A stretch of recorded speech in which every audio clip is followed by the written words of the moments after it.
नमस्कार दोस्तों। आज एक बहुत ही गंभीर विषय पर मैं चर्चा करना चाहता हूँ। आज पूरे देश में हर जगह नशीली दवाओं का चलन इतना प्रचलित हो रहा है और करोड़ों के ड्रग्स, नशीली दवाएं जो है बरामद की जा रही हैं। पूरब से पश्चिम तक, उत्तर से दक्षिण तक, देश की राजधानी से लेकर राज्यों की राजधानी में करोड़ों के ड्रग्स पकड़े जा रहे हैं। मैं इसी नशे के कारोबार पर और या इस नशे की जो लत चल रही है इस पर मैं बात करना चाहता हूँ। ये नशा असल में है क्या? नशा यानी किसी भी चीज में डूब जाना, दुनियादारी से अलग हो जाना, किसी से कोई संबंध न रखना, अपने आप में खोया रहना, ये ही नशा है। और जैसा हर चीज के दो पहलू होते हैं, नशे के भी दो पहलू मान लीजिए, एक अच्छी एक बुरी। अच्छी तरह के नशों में मानिए तो कड़ी मेहनत करने का नशा, कुछ अच्छी विद्याओं को सीखने का नशा, अच्छे लोगों से दोस्ती का नशा, मन पर, शरीर पर ध्यान देना, यानी कि मेडिटेशन, ध्यान, एक्सरसाइज, इस पर ध्यान देना। संगीत का नशा रहता है, अच्छे खाने का नशा रहता है, सलीके से रहने का नशा होता है, साफ सफाई का नशा होता है। यानी अच्छी चीज की भी आदत लत हो सकती है और हर चीज की तरह इनकी भी कोई सीमा नहीं है। और इस अच्छी आदतों को अपनाने के लिए आपको उसे अपने शौक के तौर पर, अपनी हॉबी के तौर पर अपने दिनचर्या में शामिल करना होता है। तो एक अच्छी आदत या अच्छी लत या अच्छा नशा मान सकते हैं। अब हम दूसरे पहलू की बात करें, जो नशे की, जिसमें उसमें भी कोई लिमिट नहीं है। इसमें शराब, सिगरेट, तंबाकू, गुटखा, आजकल जो नशीली दवाओं, ड्रग्स का जो नशा चल रहा है वो, और फिर बुरी आदतों में जो नशा है, आराम का, हरामखोरी का नशा। अब अच्छा नशा हो या बुरा नशा हो, किसी भी स्थिति में नशे के तौर पर अगर आ गया है तो उसे हम अच्छा नहीं मान सकते।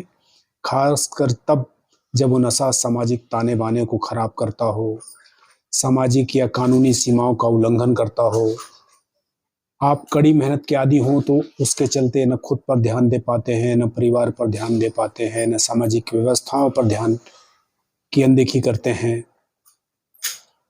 ये भी उतना ही बुरा है जितनी कि बुरी आदतों की लत होती है।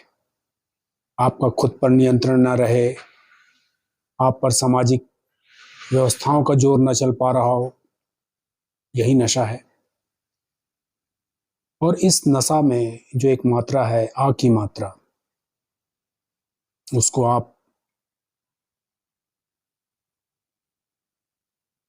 मात्रा के तौर पे, व्याकरण के मात्रा के तौर पर या संख्या के रूप में आप माने तो जो ये आ है, न शा, समय आ की मात्रा शा, इस मात्रा को हमने अगर स से हटा के ना के ऊपर कर दिया तो जो नाश है, यानी नशा ही नाश का कारण है। और आजकल के जो युवा हैं, जो नस्ली दवाओं के आदी होते जा रहे हैं, उसके गिरफ्त में आते जा रहे हैं, ये क्यों ऐसा कर रहे हैं? अब इनकी कारणों में अगर हम जाते हैं, बहुत कारण हैं, लेकिन मोटे तौर पे जो कारण है उन कारणों पर अगर हम जाते हैं तो हम पाते हैं कि सबसे पहला है, आज जो पारिवारिक ताना बाना है वो कमजोर होता जा रहा है। परिवार जो है वो बिखर रहे हैं। पहले जॉइंट फैमिली होती थी, सब साथ में रहते थे, काका मामा चाचा सब साथ में होते थे, लेकिन आज न्यूक्लियर फैमिली। और उसका कारण है कि पीढ़ियों की सोच में फर्क, रोजगार के लिए दूसरी जगह शिफ्ट होने का, क्योंकि जहां पर रोजी रोटी मिलेगी लोग वहां शिफ्ट हो जाते हैं। फिर लोगों में आर्थिक आधार पर जो अंतर आने लगता है, विवाह के बाद दो परिवारों के बीच में सोच का फर्क, उसके कारण लोग अलग होने लगते हैं। यानी किसी भी कारण से जो परिवार का टूटना बना है या जो बिखराव हुआ है, ये सबसे बड़ा कारण आज नशे का है। उसमें हम भी दोषी हैं कि हम अपने बच्चों को सारी सुविधाएं देना चाहते हैं। जिन समस्याओं से, जिन कठिनाइयों से हम गुजरे हैं, वो हम नहीं चाहते कि हमारे बच्चे उनसे गुजरें। लेकिन जरूरत और गैर जरूरत को न समझ पाना, बच्चों को समय देना, वो भी एक क्वालिटी टाइम जो कहा जाता है, अच्छा समय देना, उनके साथ ना बिता पाना, आपस में समझ का अभाव या कहें कमी, सब लोग एक जैसा सोचते भी नहीं है, इसलिए एडजस्टमेंट की बात होती है, जिसे आज की युवा जो है कंप्रोमाइज कहती है। वो कंप्रोमाइज नहीं करना चाहती, लेकिन लाइफ एडजस्टमेंट मांगती है। आप लोगों के साथ चलना चाहते हैं, लोगों के साथ रहना चाहते हैं, तो एडजस्टमेंट करना होता है। तो पहला जो है कि लोग जो हैं अलग होने लगे, लोग एक दूसरे के प्रति संवेदनशील नहीं रह पा रहे हैं। लोगों का क्या कर रहा है, क्या है, नहीं है, उससे किसी का लेना देना नहीं है। एक पारिवारिक बिखराव के कारण जो है लोग, युवा जो है, नशे की तरफ इंक्लिनेशन या झुकाव रखने लगे हैं। दूसरा कारण है कि बहुत सारा पैसा कमाना या बहुत कम पैसे कमाना, जिससे आज अमीरी और गरीबी के बीच में जो खाई बढ़ती जा रही है। इसके भी सामाजिक और राजनीतिक कारण है। एक ही परिवार में एक भाई या बहन जो है वो बहुत अमीर हो सकता है, दूसरा बहुत गरीब हो सकता है। वही तो एक पीढ़ी की बात हुई। अगली पीढ़ी में आते आते वो दूरी, खाई इतनी बढ़ जाती है कि वो एक परिवार की तरह नहीं दिखते। अब राजनीतिक कारण में आते हैं, तो राजनीतिक कारण में जो ताकतवर है वो अपने और अपने लोगों को संरक्षण देकर आर्थिक रूप से उनको आगे बढ़ाता जाता है, आगे बढ़ाता जाता है, उनको मजबूत करता जाता है। और इससे जो आर्थिक असंतुलन जो बढ़ रहा है परिवार में, समाज में, देश में, ये दूसरा कारण है। दिखता तो सबको है कि फला कल तक क्या था और कैसे ऊपर पहुंच गया और वो क्या ऐश कर रहा है। बस उस ऐश को पाने के लिए लोग गलत राह पकड़ लेते हैं। पैसा कहाँ से आए उससे कोई मतलब नहीं। तो ऐश के लिए, ऐश में अगर पैसे, ऐश करने के लिए पैसे मिल रहे हैं, किसी भी तरीके से ले रहे हैं, तो ज़्यादा आ रहा है तो नशे की तरफ झुकाव, नहीं आ रहा है तो फ्रस्ट्रेशन में उस गम को मिटाने के लिए नशे की तरफ। अब इसको युवाओं की बेरोजगारी से भी अगर आप जोड़ कर देखें, युवा अपने सपने के पाने के लिए बहुत ईमानदारी से, बहुत बहुत मेहनत से पढ़ाई करता है और अपने सपने के आसपास पहुंच भी जाता है, तब तो ठीक रहता है। अगर नहीं पहुंच पाता तो एक जो उसे ना पाने की जो टीस है, वो लोगों को देख करके उसके साथ वाले कहां से कहां पहुंच गए, वो भी वहां पहुंच सकता था, वो नशे की तरफ झुकाव यहां पर भी होने लगता है। एक से दूसरा साथी मिलता है, दूसरे से तीसरा साथी मिलता है, और ऐसे उनकी मंडली बढ़ती जाती है। और जो बुराई जो है वो, कहा जाता है कि सुबह जब सच जो है, सुबह या सच या अच्छाई जब सुबह सोकर उठती है, तब तक बुराई पूरे शहर के चक्कर काटकर वापस आ चुकी होती है। अब इसका तीसरा कारण अगर हम कहें तो तीसरा कारण है राजनीतिक और प्रशासनिक कमजोरी या अनदेखी। क्या सरकारों को ये सब नहीं दिखता? अफसरों को ये नहीं दिखता? पुलिस को ये नहीं दिखता? ये अचानक ही तो ऐसा नहीं हुआ कि नशे की जो लत है या नशे का जो फैलाव है वो एकदम से बढ़ गया है। अब इसमें सबके अपने स्वार्थ होते हैं, जिसमें कमाई का, जो अधिकारियों की बात करें, उनकी कमाई का, उनकी पोस्टिंग का, उनको सम्मान का,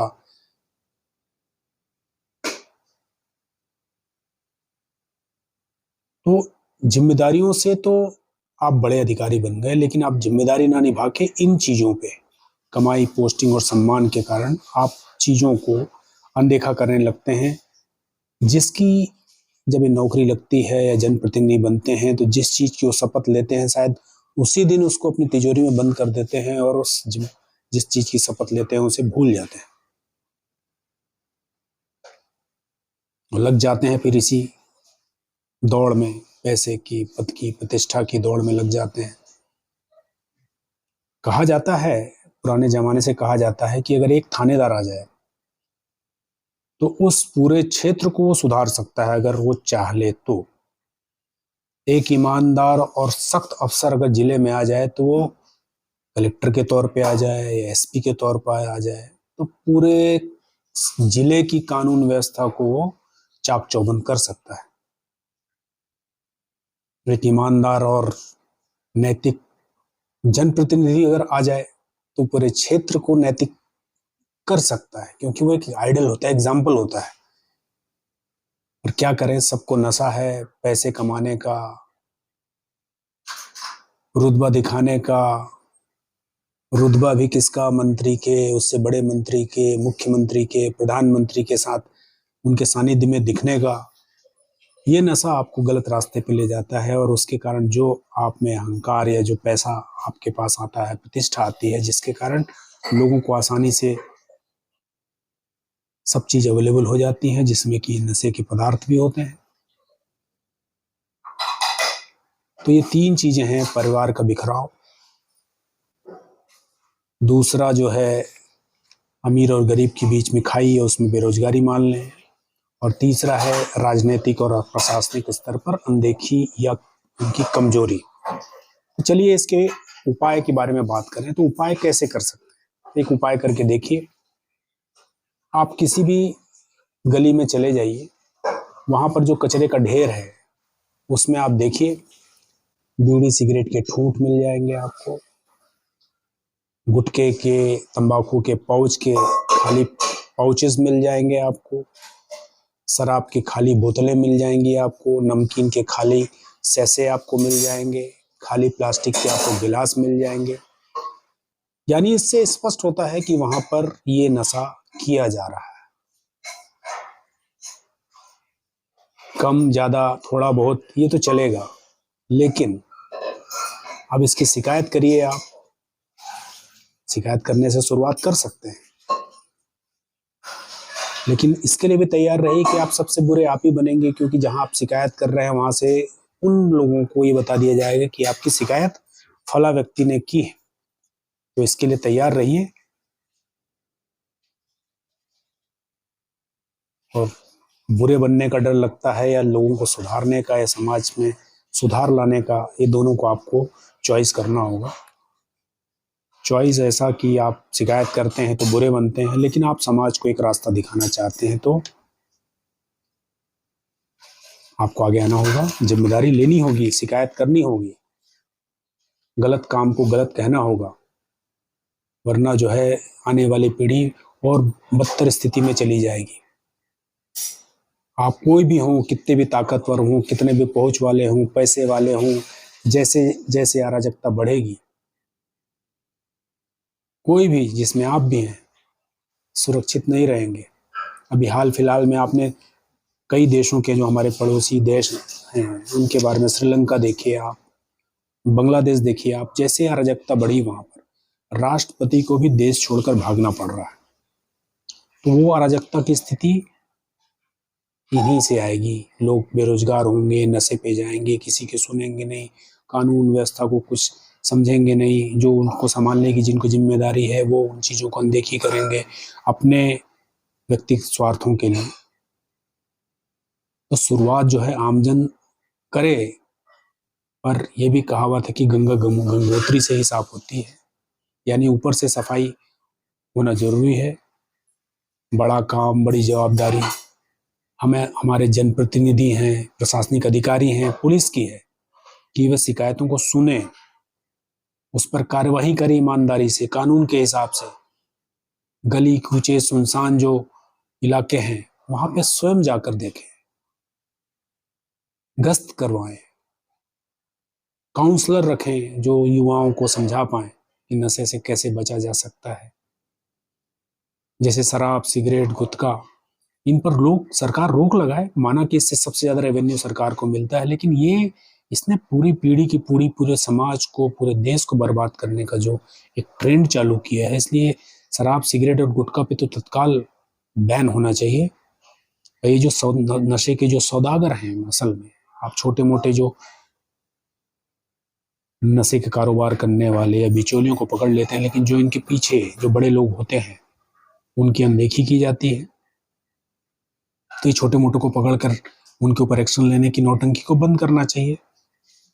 एक सिविल पुलिसिंग, मॉरल पुलिसिंग लोग करते हैं, लेकिन वो किस आधार पर करते हैं? वो कपड़ों के कारण, जोड़ों के बैठने के ऊपर, आर्थिक आधार पर, धार्मिक आधार पर, पॉलिटिकल आधार पर। ये पुलिसिंग नहीं। मोरल मतलब जो सही है वो सही है, जो गलत है वो गलत है। ऐसा आपको सिस्टम डेवलप करना पड़ेगा। अब जो अभी जो घटनाएं हुई हैं, मैं इस पे जाना चाहता हूं, जिसके लिए भी दिल्ली में आवाज उठ रही है, कांग्रेस के लोगों ने आवाज उठाई है और सभी उठा रहे हैं।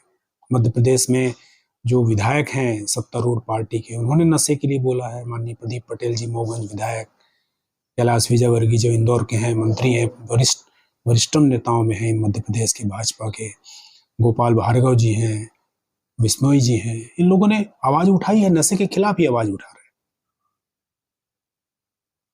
लेकिन क्या बात है कि उसके बावजूद ये चीजें अनदेखी होती जा रही। अभी कुछ महीने पहले या साल भर के आसपास गुजरात के जो मुंद्रा पोर्ट है, वहां पे तो अरबों का ड्रग्स पकड़ाया गया, लेकिन उस पर फिर चुप्पी साध ली गई। जबकि उसी गुजरात से माननीय प्रधानमंत्री आते हैं, उसी से देश के माननीय गृह मंत्री आते हैं, उस बात पर चुप्पी हो गई। ये देश की राजधानी में करोड़ों का ड्रग्स पकड़ाता है। अभी हाल फिलहाल में भोपाल में ड्रग्स बनाने की फैक्ट्री पकड़ाई मध्य प्रदेश की राजधानी में। तो क्या ये पार्टी कांग्रेस का आदमी है, बीजेपी का आदमी है, बस इसी पे ही बात होती रहेगी, या वो उसका असाइनमेंट किसका था, उसके पीछे कौन था असल में, उस पर जाना चाहेंगे। गांव में, कस्बों में नशेड़ियों की संख्या ऐसी बढ़ती जा रही है, वहां पर बड़े लोग जो हैं सिर्फ पैसा देख रहे हैं। जो नशा अभी किया जा रहा है उसका असर धीरे धीरे खत्म हो जाएगा, तो बड़े नशे की तरफ, वो गुटखा खाते हैं, फिर थोड़े दिन बाद वो तो कुछ दवा पीने लगेंगे, फिर थोड़ी देर बाद अफीम गांजा पे जाएंगे, फिर वो मैंड्रिक्स और हेरोइन की तरफ चले जाएंगे। मतलब नशा तो ऐसा ही है कि एक थ्रेशोल्ड के बाद उससे बड़ा नशा, उससे ज्यादा नशा की जरूरत पड़ती है। तब क्या होगा? तब ये जो युवा है वो क्या करेंगे? लूट करेंगे, चोरी करेंगे, डकैती करेंगे, उठाईगिरी करेंगे, और इससे होते होते आगे जाकर अपहरण करेंगे, फिरौती मांगेंगे, हत्याएं करेंगे, पकड़े जाने के डर से आत्महत्याएं करेंगे। अल्टीमेटली ये किसका नुकसान है? इस देश का नुकसान है। जो हमारा भविष्य है, आने वाली पीढ़ी, युवा, वो इस तरीके से क्या ये एक आपराधिक रास्ते पे चली जाएगी, अपने को नष्ट करेगी, सामने वाले को नष्ट करेगी। इससे कोई बचने वाला नहीं है। कोई भी बच जाए, मान लीजिए मैं बहुत सक्षम हूँ, बहुत पैसे वाला हूँ, बहुत पकड़ वाला हूँ, मैं बच जाऊँ, लेकिन मेरी अगली पीढ़ी, उसका क्या? तो जो अपने आप को सुरक्षित समझते हैं वो अपनी अगली पीढ़ी की बात करें, अगली पीढ़ी के बारे में सोचें, क्योंकि इसके लिए हमें जागना होगा। नशा कोई भी हो, खास करके बुरा नशा, उसके खिलाफ आवाज आपको बुलंद करनी पड़ेगी। जो अच्छा नशा, जिसको मैंने शुरू में कहा, उसको भी संतुलित मात्रा में ही करना है, क्योंकि कोई भी किसी भी चीज की अति जो है बुरी होती है। दवाई को भी ज्यादा मात्रा में अगर खा लेंगे तो वो भी जहर हो जाती है। तो आइए नशे के खिलाफ हम खड़े हों, जो खड़े हैं उनके साथ में आए। ये हम सबका दायित्व है। हमारी आने वाली पीढ़ी सबसे ज्यादा समस्या में आने वाली है। तो सावधान इंडिया। या न किसी जाति के लिए है, न किसी धर्म के लिए है, न किसी व्यक्ति के लिए है, न किसी परिवार के लिए, न किसी क्षेत्र के लिए, ये पूरी मानवता के लिए है। और खासकर हमारे भारत में जो नशे का जो चलन चल पड़ा है, उसे रोकने के लिए हम सबकी जिम्मेदारी है। तो आगे आइए, बहुत ही गंभीर विषय है। आप नहीं जागेंगे तो आप ही नुकसान पे रहेंगे। इसे याद रहिए। जय हिंद, जय भारत।